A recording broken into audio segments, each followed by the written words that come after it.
Amém, Jesus. Senhor, nós consagramos nesta manhã, Deus querido, nosso louvor a Ti, Pai. Obrigado primeiramente pela Tua presença, pela oportunidade que o Senhor nos concede, ó Pai, de podermos estar diante da Tua face, diante da Tua presença, ó Deus, a cultuar e celebrar a Tua presença, Pai. Não importando, Senhor Jesus Cristo, o número de pessoas, ó Pai, mas sim, Senhor, a nossa oportunidade de estarmos diante de Ti. É uma oportunidade que podemos bendizer o Teu nome, Te agradecer, Senhor amado, Te louvar, Pai. Engrandecer a Ti, porque Tu és digno de honra, de glória, de louvor, Pai. Senhor Jesus Cristo, nesse dia, nesta manhã de domingo, Senhor amado, dia 23, Senhor Jesus Cristo, de outubro, nós queremos Te louvar, Pai. Nós queremos Te agradecer, Senhor. Quero Te agradecer pela vida da minha esposa, pela vida dos meus filhos, pela minha família, pelo meu lar. Agradecer, Senhor amado, por aqueles que fazem parte desse ministério, pela vida da irmã Vilma, de toda a sua família, e de todos aqueles, Senhor amado, que nesta manhã carecem, ó Deus, da Tua presença. Senhor amado, nós não somos, Senhor Jesus Cristo, perfeitos, não há perfeição em nós. A única perfeição que há em nós é aquilo que vem de Ti, ó Pai, é a Tua presença, é o Teu Santo Espírito, Senhor amado, que foi depositado, ó Deus, dentro dos nossos corações, como um selo de garantia, ó Deus querido, que é a garantia da Sua vida, de que o Senhor vem buscar a Tua igreja. Senhor amado, há vidas, ó Pai, que nesta manhã podem estar acamadas, podem estar deitadas, mas eu quero invocar o Teu nome, eu quero clamar a Ti por essas vidas, ó Pai. Vai ao encontro delas, mesmo que elas estejam acamadas, mesmo que elas estejam sem forças. A Tua palavra nos diz que o Senhor é o Jeová Rafá, o Senhor é o Deus que sara, o Deus que cura, o Deus que liberta, o Deus que transforma, o Deus, Senhor amado, que põe de pé, que do monturo o Senhor levanta o necessitado, o Senhor põe os seus pés firmados sobre uma rocha. A Tua palavra nos diz que o Senhor põe um novo cântico nos seus lábios, um novo hino a Ti, ó Pai. Então faz isso, Senhor amado, nessa redondeza, colocando por terra o valente, colocando por terra, Senhor amado, todo aquele que se opõe à Tua palavra, todo aquele que se opõe, ó Deus querido, ao Teu mover, ó Pai, toda a barreira que existir, ó Pai amado, põe por terra, enquanto louvamos, enquanto oramos, enquanto ministramos a Tua palavra. Nós não temos a sabedoria, mas Tu és o Deus que concede a nós a sabedoria, porque diz a Tua palavra, se nós clamarmos a Ti e pedirmos a Ti, o Senhor nos concede a sabedoria. Então nos dá entendimento dentro da Tua palavra nesta manhã, Pai, que a pastora que está aqui para nos ouvir nesta manhã, Pai, que ela seja, Senhor amado, impactada pela Tua palavra, e o Teu nome, ó Deus, seja soberano e glorificado neste lugar, em o nome do Teu Filho amado, Jesus Cristo, é o que eu Te peço e Te agradeço. Amém, Jesus. Amém. Cumprimento a irmã com a paz do Senhor. Amém. Glória a Deus, aleluia.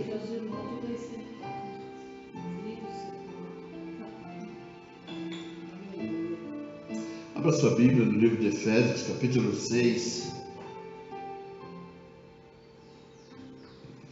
Aleluia.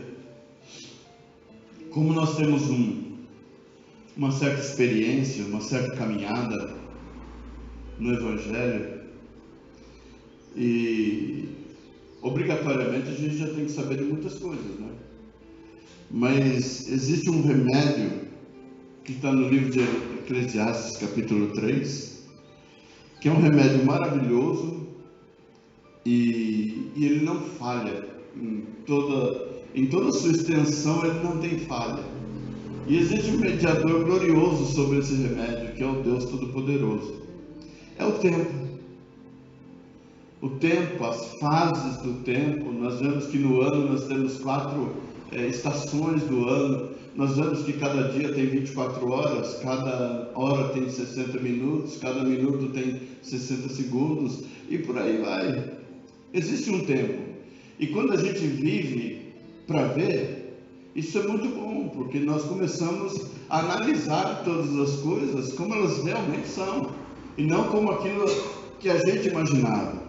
Uma das coisas que a gente observa é que aquilo que se falava no passado, que nós comentamos esses dias, aquilo que o apóstolo Paulo falava da carne, hoje nós vivemos.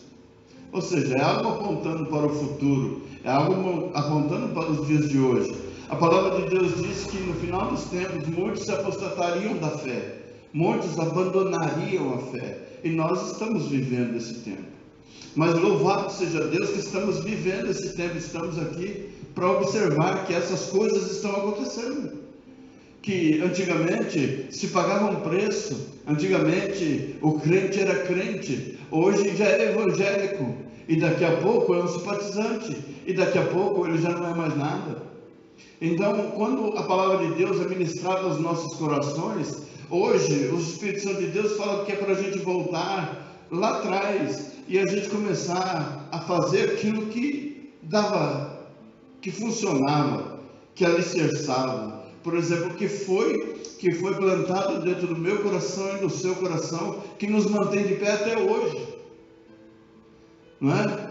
Então, olha, o que nos mantém de pé até hoje, a firmeza que o Senhor nos deu ao longo desses anos, e a firmeza que o povo de hoje não tem.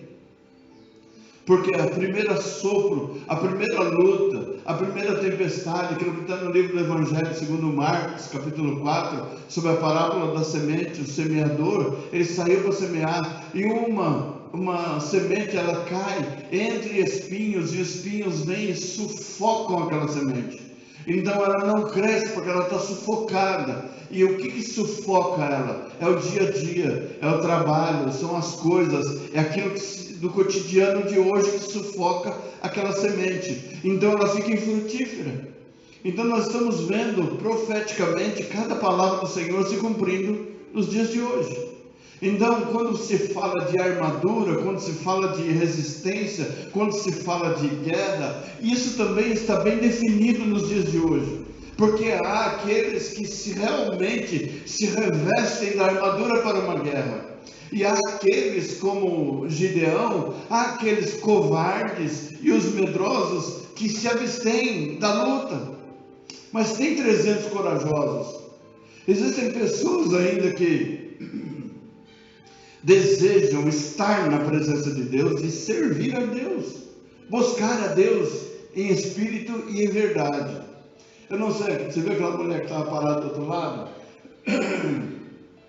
Aquele louvor 1000 graus, ela estava cantando junto com a gente. Ela parou ali e começou a cantar junto com a gente. E depois eu olhei de novo, ela tinha ido embora. Então existem pessoas que elas querem algo diferente. Às vezes elas não estão conseguindo encontrar. Às vezes elas estão buscando, por exemplo, onde que nós hoje nos adaptaríamos em igrejas que existem nos dias de hoje? Aonde que a gente se encaixa? Se você olhar o nosso jeito, a nossa maneira, como nós buscamos a Deus, como nós adoramos a Deus, a gente não se encaixa nesse tipo de igreja de hoje. Se você pegar a vida do apóstolo Paulo, dos discípulos, eles não se encaixam, porque tudo para eles está errado. Então você vai ver muita coisa errada. Você vai ver a primeira coisa, que já não é mais Deus que está sendo adorado, sim a pessoa, porque se a pessoa está todo mundo, se a pessoa não está todo mundo. Então são coisas assim que a gente começa a observar, e a palavra de Deus, ela vem para nos ensinar todas essas coisas. Então, se a palavra de Deus é para nós nos prepararmos para uma guerra, então nos revistamos dessa armadura. Estamos em guerra. O Espírito Santo de Deus ministrou nessa manhã no meu coração. As coisas estão bem definidas. Existe aquele que verdadeiramente quer Deus. Se na época de Elias eram 7.000, com Gideão foi 300, hoje nós podemos analisar que é menos de 1% daqueles que verdadeiramente estão com Cristo. Porque a peneira e o sinal, a perseguição, é uma fórmula de Deus também mostrar para nós quem são os verdadeiros adoradores. Porque se na hora da buzina, se na hora do toque, as pessoas correm, na hora da perseguição elas trocam de lado, então é para você observar com quem você vai a essa guerra. Existe aquela pessoa, você pode observar que Estevão, quando ele foi apedrejado, existia muitas pessoas para tacar a pedra, existia uma pessoa para ser apedrejada e existiam pessoas que estavam assistindo o apedrejamento. Ou seja, Deus ele já definiu essas três situações. Existe aquele que taca a pedra, o apedrejado e quem assiste. Então, hoje em dia, se você olhar a proporção, olha a proporção, um sendo apedrejado, uma multidão para apedrejar e outra multidão para assistir. Então, a igreja simboliza Estevão. Então, observa quantos estão apedrejando a igreja e quantos estão assistindo a igreja ser apedrejada. Então as pessoas elas não estão se importando mais com aquilo que é a vontade de Deus, porque a perseguição ela faz uma separação. É a mesma coisa, nós estamos todos unidos, mas se aparecer um pitbull, cada um corre para um lado. Se aparecer um pitbull, cada um vai correr para um lado. É isso. Salve-se quem puder. Por quê? Porque é uma festa. Então você observa que estamos todos unidos para uma festa, mas nem tanto. Porque se a coisa mudar, se o clima mudar, nós não somos mais unidos, a cada um para si. Cada um vai correr a sua corrida. E o Senhor, quando Ele estabelece essa união, é uma coisa muito conjunta, é como o corpo humano. Se o corpo humano não tivesse o revestimento que ele tem, cada departamento fugiria para um lado. Nada disso estaria tão colocadinho como está. Por quê? É necessário uma cobertura, é necessário um revestimento sobre o corpo para que todos os órgãos estejam todos no mesmo lugar e funcionando. Então, quando Deus fala sobre a sua armadura, Ele quer colocar sobre nós essa armadura para que possamos resistir em tudo que vai acontecer. Porque é através disso que o Senhor vai trabalhar nas nossas vidas. Porque através desse revestimento, dessa cobertura, não vem nada o que está de fora, os dardos inflamados do maligno não vai nos atingir, e o que está dentro vai crescer. E o que está dentro de nós, o que é? É a palavra de Deus, é o amor, é a longanimidade, a benignidade, aquilo que vem do céu. E nada de fora vai poder nos abalar. Mas que as coisas elas estão bem definidas, pelo menos na minha mente hoje, está.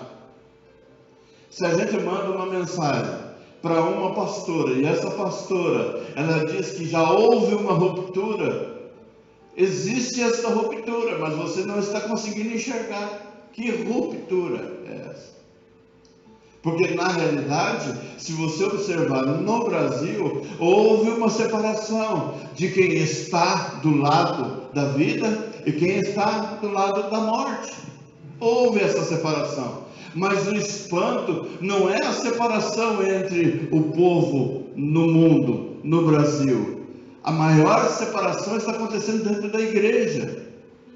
Eu li uma capa de livro de um pastor que ele escreveu, é como se fosse desviado dentro da igreja, mas não está com Deus.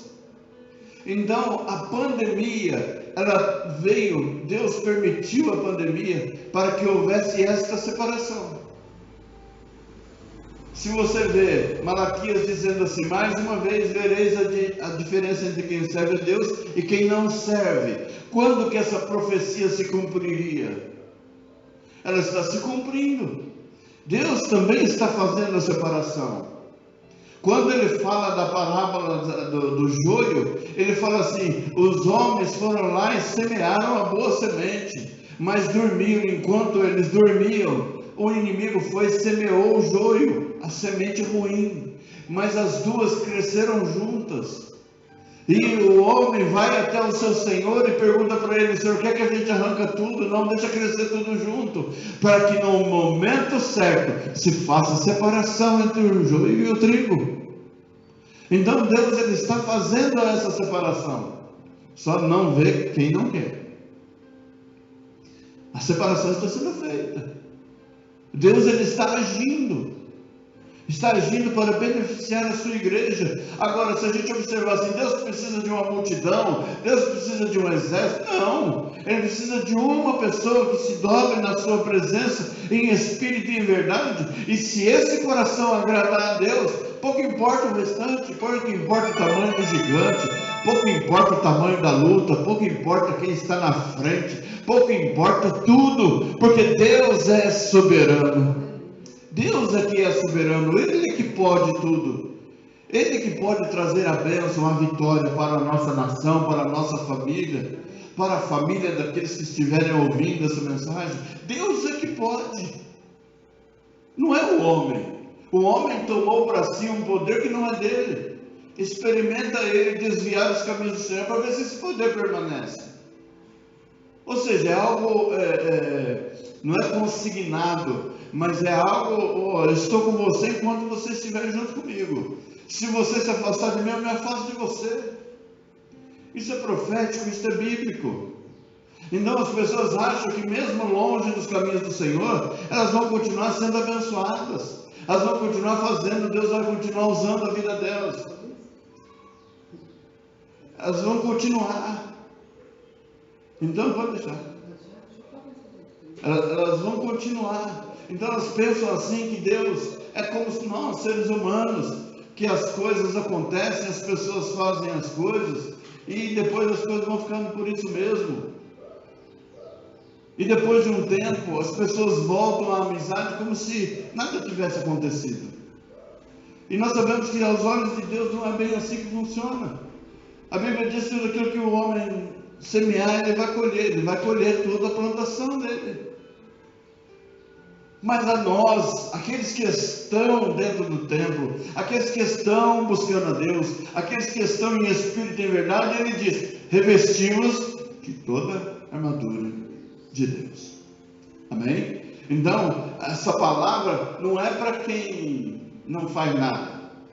Essa palavra é para quem está à frente da batalha. Não vá de qualquer jeito. Se prepare, porque o seu adversário, ele é sagaz. Então, se existem armas, o Salmo 91, ele diz, aquele que habita no esconderijo do Altíssimo, a sombra do Todo-Poderoso descansará. E depois ele diz assim, que a sua arma é escudo e broquel. Então ele deu para nós uma arma de ataque e de defesa. Só que essa arma é a palavra de Deus. Então com ela você se defende e com ela você ataca.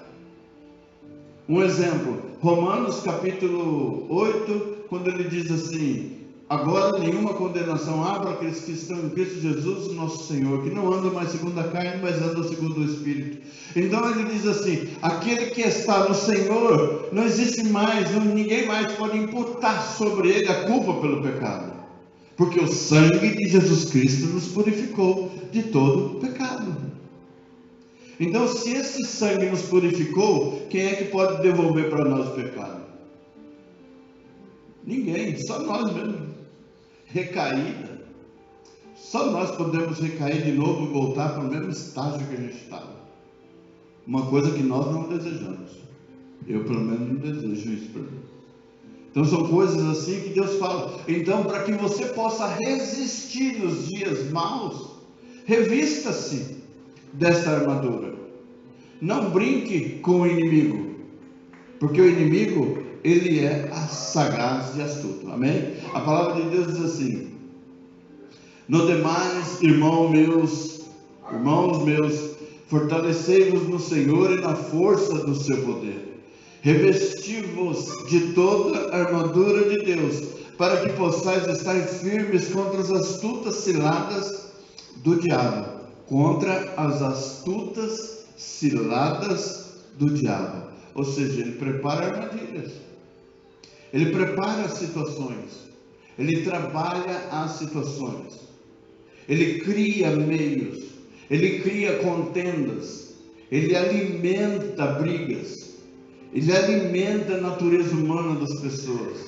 Ele instiga. Ele faz com que uma família pode estar almoçando em casa em paz e todo mundo sorrindo. De repente um para e pergunta, por que você está rindo de mim? Ou seja, ele lança uma seta, ele procura o mais frágil, ele procura aquele mais inocente, ele procura o mais fraco. Então ali ele ataca e ele faz com que toda a família perca a comunhão. Só por causa de um. Então quando ele fala assim, as astutas ciladas, é porque o inimigo ele trabalha contra a igreja, ele trabalha contra a vida do crente, ele trabalha contra a humanidade, ele trabalha contra a criação de Deus. Se a gente observar desde o Jardim do Éden, a criação era maravilhosa, mas ele inventou uma coisa e colocou na cabeça do homem e da mulher. E eles acreditaram numa mentira. Por quê? Porque o Senhor disse para ele: o dia que você comer deste fruto, certamente morrerá. Não é o tempo, você vai morrer, um dia vai morrer, acabou aquela vida eterna. Então vamos imaginar assim, que até eles comerem do fruto, era eterno, tudo era eterno, tudo era para ser eterno. Ninguém experimentaria a morte, mas por causa disso, por causa dessa desobediência, aí entrou a morte. Então o inimigo ele sempre criou e ele sempre fez, até criar um povo para chegar ao dilúvio. Olha o tipo de trabalho que ele fez. Ele conseguiu colocar a maldade, a promiscuidade, tudo na cabeça do ser humano, e ele trabalhou. E qual era o intuito dele? Sempre destruir a criação de Deus. Então Deus ele sempre foi poderoso e bom para com a humanidade. Porque Deus ele poderia ter destruído a humanidade, e ele pode destruir a humanidade assim, num sopro, no abrir e fechar de olhos. Mas não, ele é tão bom que ele deu um livre-arbítrio. Eu vou te dar um direito de você escolher para onde você quer ir. Você pode ir para o céu, como você pode ir para o inferno, você escolhe. Então ele te deu o livre-arbítrio, você decide para onde você quer ir. Você quer sentar e beber, ou você quer levantar e adorar, você escolhe. Mas só que a Bíblia também diz sobre as consequências das nossas escolhas. O inimigo está aí para laçar quem ele encontrar. Ele prepara laço para os servos e ele amarra no pescoço daquele que já é dele. Então são escolhas, cada um escolhe o lado que ele quer ficar. Um pode escolher o lado de ser apedrejado. Um pode escolher o lado de ser apedrejado. Mas uma multidão pode escolher apedrejar. E outra multidão decide assistir. Mas como Estevão, a palavra de Deus diz assim, que quando ele foi apedrejado, quando ele estava morrendo, ele teve uma visão, e nessa visão ele viu os céus abertos, ele viu o trono de Deus, ele viu o Senhor Jesus Cristo à direita de Deus. Então louvado seja Deus, que aquele que estava recebendo a pedrada, ele estava tendo uma visão celestial. Aqueles que jogaram a pedra e mataram, esses com certeza pagaram um preço na sua vida por esse assassinato. Agora também teve aquele que estava em cima do muro. Eu não tenho nada a ver com isso, eu também sou perseguidor, que era Paulo, que era Saulo. As vestes de Estevão estavam aos seus pés. Ou seja, ele poderia ter feito alguma coisa por ser uma pessoa influente, mas ele também não o fez. E nós costumamos, eu vou falar isso do apóstolo Paulo, como Davi provocou a ira de Deus. Deus ficou irado com Davi, porque Davi desejou a mulher de um cara que era chefe do exército dele. E ele mandou o cara com uma carta, com uma mensagem para o Abner, né?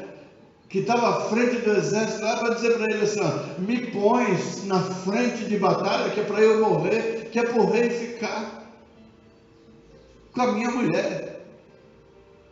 Então veja a sagacidade, a astúcia e a malignidade do coração de Davi, ao ponto de fazer isso. Isso subiu a ira de Deus contra Davi. Não foi somente um pecado, foi uma trama. E Deus abomina esse tipo de comportamento de pessoas que tramam, que preparam ciladas, que se deixam ser usadas pelo diabo. Ele conseguiu o que ele queria, ele conseguiu, mas teve consequência. Sua família nunca mais foi estruturada, seus filhos nunca mais foram os mesmos. Ele não teve paz dentro da sua casa. Ele conseguiu o objetivo dele? Conseguiu, mas ele trouxe para si um julgamento. No Salmo 51, ele clama a Deus para que Deus não retire dele o principal, que é o Espírito Santo. Por quê? Porque Deus retirou o Espírito Santo. Isso quer dizer que Deus não fica no coração de quem está em pecado, de quem trama, de quem faz essas coisas malignas. Então as pessoas precisam entender isso, que Deus não vai agir num coração sujo, maligno, que é uma pessoa que fica criando circunstâncias e contenda para as outras. Deus não está no coração dessa pessoa. Se Deus entrar, ela precisa ter uma atitude diferente. Então Saulo, não foi porque ele ficou ali só olhando, mas subiu a ira do coração de Deus, e Deus disse para Ananias: vai até lá, porque esse cumpre para mim fazer-o padecer. Esse vai ver o quanto cumpre padecer pelo meu nome. Não é só a perseguição, não. É a intenção, é a malignidade, é a trama, é a forma como se faz. Então isso provoca a ira de Deus. Mas Deus, ele disse para mim e para você hoje: reveste dessa armadura. Ou seja, esteja guardado de todas essas ciladas que o diabo tem preparado. Não caia nessa cilada. Olha, tem a oportunidade de ser você mesmo. O que as pessoas não conseguem mudar é você. Elas conseguem falar mal de você, mas elas não conseguem mudar você. Então você é a verdade, você carrega a sua verdade. Então quando a sua verdade começar a aparecer no meio de tanta mentira, os mentirosos ficarão envergonhados. Louvado seja Deus por isso. Os mentirosos, aqueles que maquinam, aqueles que tramam, serão envergonhados no dia da verdade. Amém? Haverá o dia da verdade. O dia da verdade vai chegar. Tem um dia para tudo. Tem o dia da verdade. Tem um dia que você vai ficar espantado quando alguém disser assim: nossa, mas eu não sabia disso. Eu pensava: pois é, você acreditou num monte de mentira. Acreditou num monte de mentira. Acreditou no diabo, na cilada do diabo, e agora você vai sofrer a consequência disso, porque se você não apedrejou, você assistiu, e se você assistiu, você é tão culpado quanto quem apedrejou. Amém? Ainda bem que está sendo gravado. Ora, se eu sei de uma mentira e eu propago essa mentira, eu sou tão culpado quanto quem inventou a mentira. Porque a cada passo que a mentira corre, é um novo personagem que entra. Então se eu falo uma mentira para você, e você espalha: eu falei uma mentira, você falou a sua mentira, o outro falou a mentira dele, ou seja, todo mundo está mentindo. Aí uma pessoa está sofrendo. Aí Deus vai fazer o quê? Eu vou pegar cada um que mentiu. O apóstolo Paulo, ele viveu a sua vida do Evangelho para Cristo. E Deus deu para ele a paga sobre toda a perseguição que ele fez com o povo de Deus. Ele é um servo exemplar dentro da palavra de Deus, mas ele pagou tudo o que Deus queria que ele pagasse. Porque com Deus não se brinca. Pedro, ele negou Jesus. Jesus disse para ele que ele negaria. E o fato de Jesus dizer para ele: você vai me negar, não o isentou da consequência. Por quê? Porque Deus o livrou de estar junto com Jesus na hora do julgamento. Quando ele corta a orelha do soldado, Marco era parente de quem estava julgando Jesus. Então seriam os dois condenados. E não era para ser condenados os dois. Então Jesus vai e cola a orelha de Malco, sara ele, impressiona aquele soldado e livra Pedro. Mesmo Jesus dizendo para ele: você vai me negar. E quando ele começa a sua via de sofrimento ali, Pedro fica de longe, e em cada estação que ele passa, em cada trecho que ele passa, ele nega Jesus 3 vezes, ele tem a consequência, ele tem uma sequência de tudo isso. Então ele chega numa pessoa, a pessoa reconhece ele como sendo o seguidor, e ele nega ser o seguidor. Então tem muita gente se negando a ser o seguidor de Cristo. Na segunda oportunidade, alguém fala, você também era dele. Não, eu não sou, eu nego ser seguidor dele. Por 3 vezes ele negou, depois que ele nega, o galo canta. É o selo.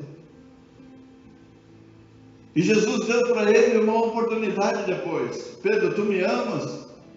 Amo, Senhor, então apacenta as minhas ovelhas. Perguntou 3 vezes. Agora Pedro, quando ele foi evangelizar, quando ele foi falar do amor de Deus e cuidar da obra de Deus, qual foi a consequência da sua vida com Cristo? Perseguido. Perseguido, sofreu as consequências e nunca mais negou a Jesus. Nunca mais negou seguir a Cristo. A gente lembra daquela oportunidade que a polícia chegou em casa lá com o Renato, né? E eu falei assim, o policial perguntou, o que ele é seu? Eu falei, é sobrinho dela. Ou seja, algo assim, foi espontâneo, mas eu não tenho nada a ver com isso. E no final das contas eu estava onde? No meio. Eu estava indo junto com ele, lá onde ele foi, na delegacia, trouxe ele de volta. Deus fez uma grande obra e uma grande amizade, até os dias de hoje. Então Deus, ele trabalhou. Então não adianta a gente dizer assim, olha, não tenho nada a ver com isso. Nós vimos isso dentro da Betsaida, nós vemos isso em vários lugares. Quantas vezes eu já disse assim, não vou me envolver, mas no final eu estou lá envolvido. Porque eu não posso ficar vendo alguém sendo apedrejado e ficar com a mão assim. Não tem nada a ver com isso. No final, é a pessoa que escolhe. Olha, existe um lugar para você estar. Existe uma vida com Cristo para você viver. A escolha vai ser sua. Se você quer Cristo ou se você não quer Cristo. Mas essa pessoa tem o direito de ouvir o Evangelho. Essas pessoas precisam ouvir do amor de Deus. Elas precisam ouvir do que Deus tem para fazer na vida delas, como você ministrou no início, a ter paciência com os fracos, tolerância com os fracos na fé. Significa que hoje eles podem estar bem e vir para a igreja, e amanhã eles não podem estar bem. Então nós temos que ter paciência, mas é como uma pessoa que está se recuperando de uma enfermidade, você precisa ir alimentando ele, alimentando até que ele se fortaleça, e ele comece a comer por si mesmo, buscar o seu alimento e fazer pelas suas forças. Então a palavra de Deus diz assim, que para a gente revestir de toda a armadura, para que a gente esteja preparado, pronto para uma guerra, porque você ataca e você também defende. Se você defende é porque você também vai ser atacado. Porque não temos que lutar contra carne e sangue. Então aqui já se faz uma separação. Não é contra pessoas, a guerra não é humana, a guerra é espiritual. E nós sabemos que no tempo do apóstolo Paulo, a guerra era humana. Então eles feriam o corpo, eles matavam as vidas. Hoje o diabo ele mudou a sua estratégia. Hoje ele leva ao sofrimento psicológico. Hoje o trabalho está na mente. Hoje ele está lutando para desenvolver o psique da pessoa. Ele está lutando para destruir o ser humano. É que eu ouvi ontem, que é o sistema trabalhando contra o ser humano, contra a humanidade. Então ele quer desumanizar você. Ele quer tirar de você os seus sentimentos. Ele quer deixar você oco. Ele quer deixar você sem nada. Ele quer deixar você vazio, para que ele possa fazer de você o que ele quiser. Então Deus, ele precisa trazer sobre nós esta armadura, para que o nosso corpo, para que a nossa vida, para que a nossa família esteja revestida com este poder, para que o nome do Senhor seja glorificado. Amém? Louvado seja Deus. Mas sim contra principados, contra as potestades, contra os príncipes das trevas deste século, contra as hostes espirituais da maldade nos lugares celestiais. Ou seja, é no mundo espiritual. A batalha é no mundo espiritual. Então não se resolve as coisas na briga. Por que se briga? Por que se discute se isso não resolve? Você pode observar, é só alimento, só para dar continuidade. Então a palavra de Deus vem dizendo para mim e para você assim, ó, esteja pronto, porque a luta é espiritual, e o que é espiritual você não enxerga, mas você sente. Você sente que alguma coisa está errada, e você pergunta, não tem nada, você está sentindo, alguma coisa está errada. Ontem, quando eu mandei mensagem para você, não foi porque estava tarde, é porque veio no meu coração, alguma coisa está errada. Então eu preciso dar o primeiro passo. Quantos meninos estão fora de casa, fazendo alguma coisa? Eu sinto isso. Então eu preciso saber. E tem vezes que eles respondem e eu sinto que não está bem. E eu pergunto de novo, e eu fico perguntando, até dar certo. Até que eles falem alguma coisa. Eu não paro de ficar ali, cutucando até que as coisas aconteçam. Enquanto não houver resposta. Se não houver resposta, eu ligo. Eu liguei também. Marco. Se não houver resposta, eu ligo. Eu liguei ontem. Você viu que eu liguei? Eu sei que não deu para atender, mas você viu que eu liguei? Eu mandei mensagem, oi. Eu liguei, eu mandei mensagem, oi. Os 2 pauzinhos foram lá e tal. Aí eu cheguei, dei alguns minutos, vou ligar. Porque internet no celular tem. Então, porque eu não sei. A gente sabe que aonde você for é um lugar que vai estar contendo.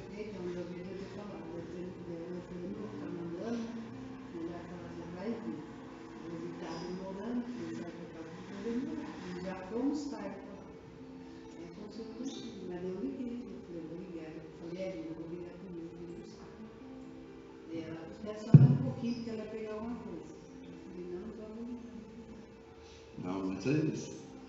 Entendeu? É isso. Então, eu sinto isso. Então, eu sinto coisas que ninguém sente. Você sente coisas que ninguém sente. Tem coisas que Deus me diz no seu coração, você fica olhando assim e fala, a gente tem que orar. Tem coisas que a gente fala, tem coisas que não. Então, é muito bom a gente conseguir romper barreiras para que todos dialoguem, para que todos conversem, para que todos falem o que está sentindo. É muito bom, porque assim a gente não é pego de surpresa. Aquela situação de, não, você não me falou nada, você deveria ter falado, não, eu quero saber o que eu posso fazer, o que eu posso fazer para ajudar, o que eu posso fazer para isso, o que eu posso fazer para aquilo, amém? Aí o verso 13 diz assim, portanto, tomai toda a armadura de Deus para que possais resistir no dia mau, e havendo feito tudo, depois de tudo isso, fica firme. Por isso que todo mundo pergunta, o que eu pergunto? Está firme? Essa é a pergunta, eu quero saber se você está firme, se está forte, se você está conseguindo resistir, amém? Estai, pois, firmes, tendo cingido os vossos lombos com a verdade. Não se trabalha com a suposição e nem se trabalha com a mentira. A gente trabalha com a verdade. A própria palavra de Deus nos ensina isso. Nada se pode ir contra a verdade, senão através da verdade. Ou seja, eu trabalho com a verdade. Por isso que hoje as pessoas estão, eu vou falar isso de novo, houve uma ruptura entre a mentira e a verdade, entre o que você realmente é, daquilo que você diz que é. Então são coisas assim, pasma. Bom. É diferente daquilo que é. Então, essa separação, essa ruptura que houve é benéfica para a igreja, porque para nós, pastores, isso é muito bom, embora muito triste. Bom, porém triste. Porque você imagina que todo mundo que entra dentro da igreja estão todos com o mesmo propósito. Mas nós sabemos hoje que não está. Eu já vivia isso em 2018, 2019. Eu sabia disso. Mas para que todos vissem, o Senhor precisou fazer da forma que foi. E hoje a gente olha assim e fala, poxa vida, por que a gente não larga tudo e a gente vai estar num lugar? Porque não existe um lugar onde a gente vai conseguir se encaixar. Porque o lugar que a gente gosta, o lugar que a gente quer, a gente vai ver coisas que para nós vai fazer mal. Eu vejo assim, vai fazer mal. Você foi numa igreja, num culto de criança, você saiu de lá, aquilo te fez mal. Agora fala para mim, você já não tinha vivido isso? Precisava ter mais? Não precisava. Então, para que a gente não precise ficar passando por isso? Olha, eu sei que nós estamos fazendo algo para Deus. Nós viemos aqui fazer um louvor para Deus. Eu senti a presença de Deus, e você? Então, é isso que importa. Ora, alguém vai passar na rua, alguém vai sentir de Deus, e Deus ele vai através disso salvar vidas, por causa da persistência, por causa da insistência, por causa de nós estarmos na presença de Deus, porque você ouviu da Ana esses dias, eu vou pregar o Evangelho, eu vou falar do amor de Deus, eu vou fazer, nós estamos semeando a boa semente. E nós estamos trabalhando com a verdade. E conhecereis a verdade, e a verdade vos libertará. Isso não é um versículo do presidente da República, isso é versículo da Bíblia. E usa quem tem intimidade. Amém? Glória a Deus. E calçado os pés na preparação do Evangelho da paz. Ou seja, se prepare no Evangelho. Leia a Bíblia. O Evangelho é a boa nova. Como é que você pode transmitir uma boa notícia se você não lê o jornal?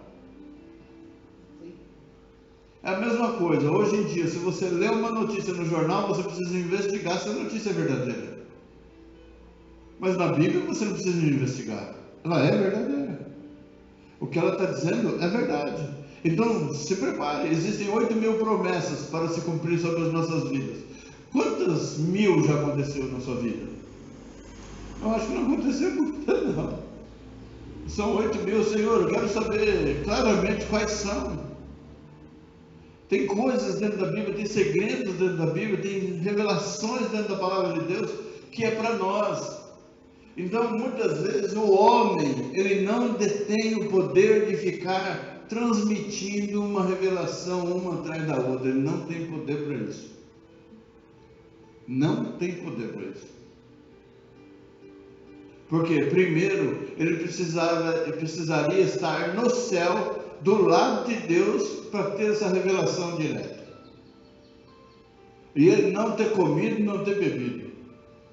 O Senhor Jesus Cristo ficou 40 dias e 40 noites sem se alimentar. E enquanto ele fazia isso, quem veio ter com ele? O diabo. Então, se nós não nos prepararmos adequadamente, é muito difícil você chegar e ficar lançando para as pessoas, olha, é isso, porque você ilude. Ilude. Em dezembro do ano passado, Deus ministrou no nosso coração sobre uma bênção e uma vitória. Quanto tempo demorou até que aquela bênção acontecesse? A palavra de vitória já foi decretada, mas quanto tempo? Dezembro, 6 meses. 6 meses para chegar até nós. Então, você lança uma palavra imediata, só que ela vai vir devagar. Ela vai demorar. E quando demora, a pessoa fica olhando para quem falou, só que ela não julga quem falou. Ela vai direto com Deus. Deus é culpado por não ter feito. Então, a pessoa precisa ter intimidade. Se Deus precisa usar os outros para falar comigo, significa que Ele mesmo não tem intimidade comigo para falar. Então, eu prefiro que Deus tenha intimidade comigo para falar, ministrar o meu coração e me ensinar daquilo que eu preciso ser ensinado. Tomando sobretudo o escudo da fé, com o qual podereis apagar todos os dardos inflamados do maligno. Escudo da fé. Fé é um escudo. Fé é uma defesa do nosso espiritual. Então, se a fé é um dom, se a fé é um escudo, ela é essencial para a nossa vida. Porque Deus não age por causa da necessidade, Ele age por causa da nossa fé. Ele cura por causa da nossa fé. Não porque você está com o corpo doendo, porque você teve fé. E se você tiver fé, como um grão de mostarda, você pode transportar montes. Louvado seja Deus por isso. Nós podemos fazer muitas coisas acontecerem pela fé. Nós lemos na quarta-feira, foi pela fé, tudo foi pela fé. Só quem não precisou ter fé foi Deus que criou, porque com a sua palavra Ele criou todas as coisas. E nós é que precisamos dessa fé. Então essa fé é escudo, essa fé nos alimenta, essa fé nos impulsiona. A fé é o combustível para que a gente prossiga, para que a gente esteja aqui na casa do Senhor. Isso é fé. Não vivo daquilo que nós não vivemos daquilo que nós vemos, nós vivemos daquilo que nós cremos. Então eu creio que Deus vai fazer uma grande mudança nessa nação, nesse país, na igreja dele. Eu creio que o povo vai se converter de verdade, vai acabar esses Nutella, essa coisinha mal feita, vai acabar isso aí. O povo verdadeiramente vai precisar se voltar para Deus. Para que o povo precise se voltar para Deus, o que acontecia no passado? Sofrimento,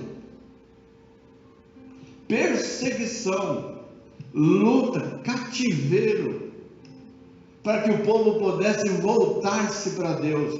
E se o povo não entender agora, nós temos aí 9 dias, 7 dias para entender. Se não entender agora, vai entender depois. Vai entender depois. Porque se as nações à sua volta, olha que coisa interessante, Deus, a sua mão está sobre o Brasil.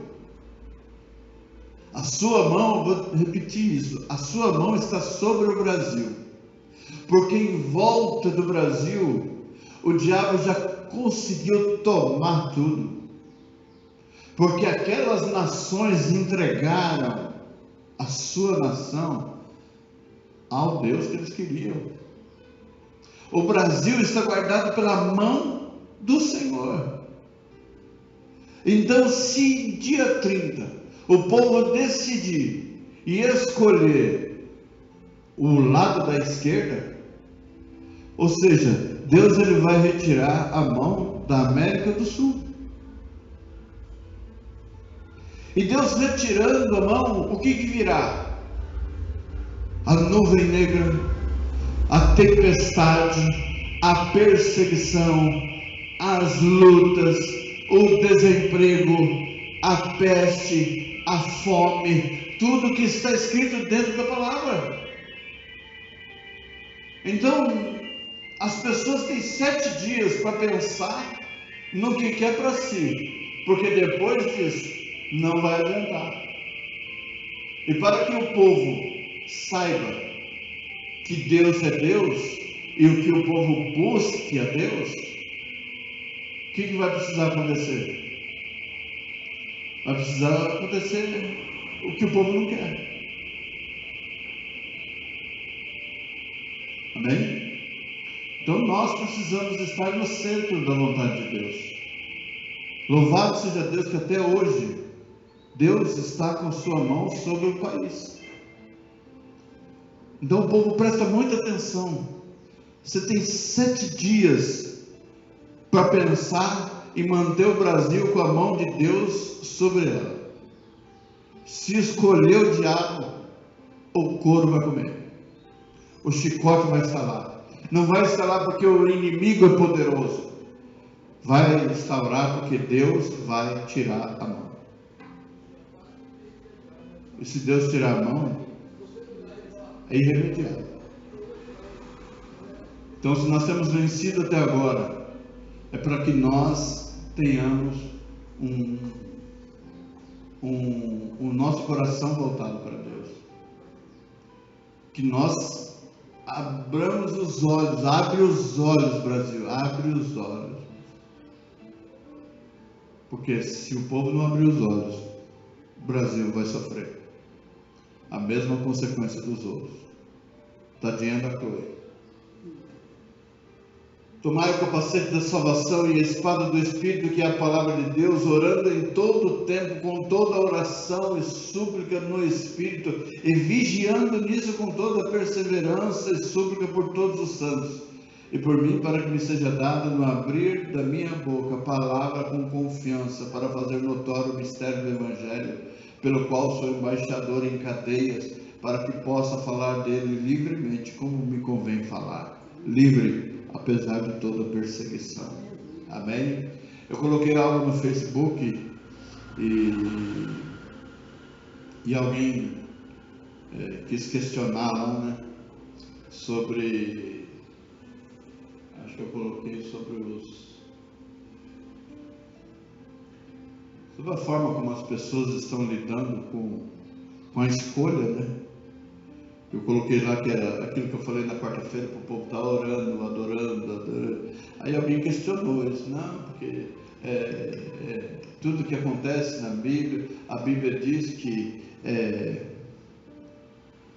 Deus escolheu, toda a autoridade é constituída por Deus e tal, isso, aquilo. E que Deus não se intrometia em política. Aí eu coloquei assim, pois é, Deus não se intromete em política. Então o rei Josafá era o quê? Ele não era político? Era político.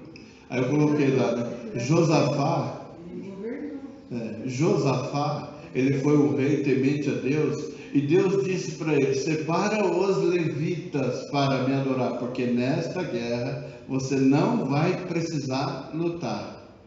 Mas também disse para Gideão: são muitos os que estão com você, os medrosos e covardes podem ir embora,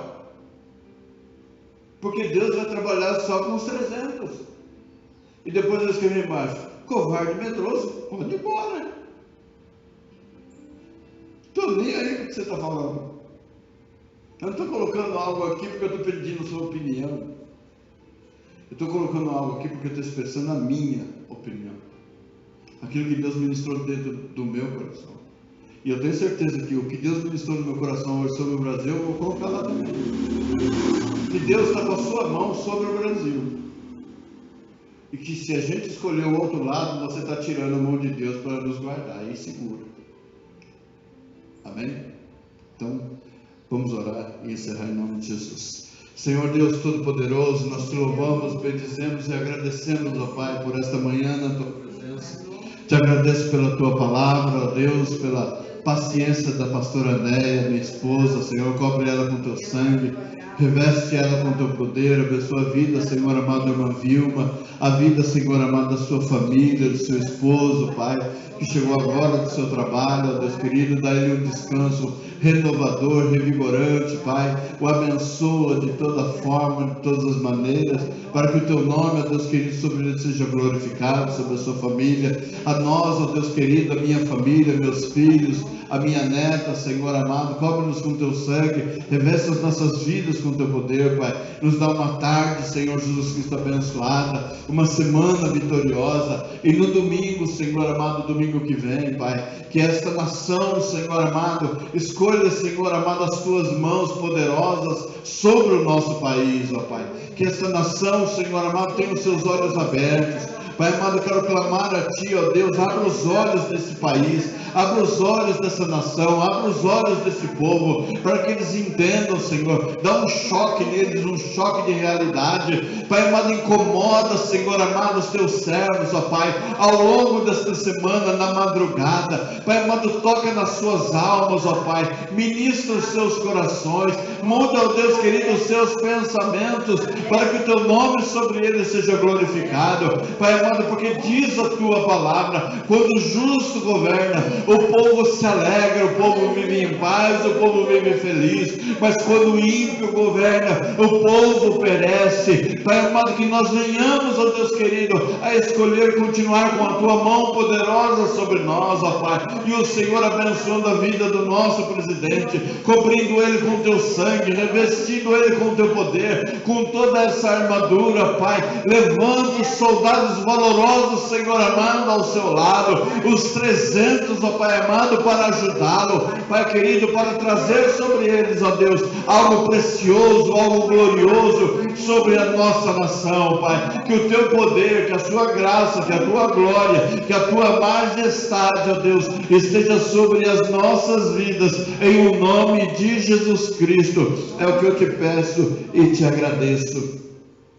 Amém, Jesus. E que a graça do nosso Senhor e Salvador Jesus Cristo, o amor de Deus, o nosso Pai, a comunhão e a consolação do Santo Espírito de Deus esteja com a Igreja Vitoriosa de Jesus Cristo aqui reunida, e todos os irmãos digam amém. Está encerrado em nome de Jesus. Cumprimento o seu irmão com a paz do Senhor. Por gentileza, nos peço, pastor. Amém. Glória a Deus. Pega a fila aí, em nome de Jesus.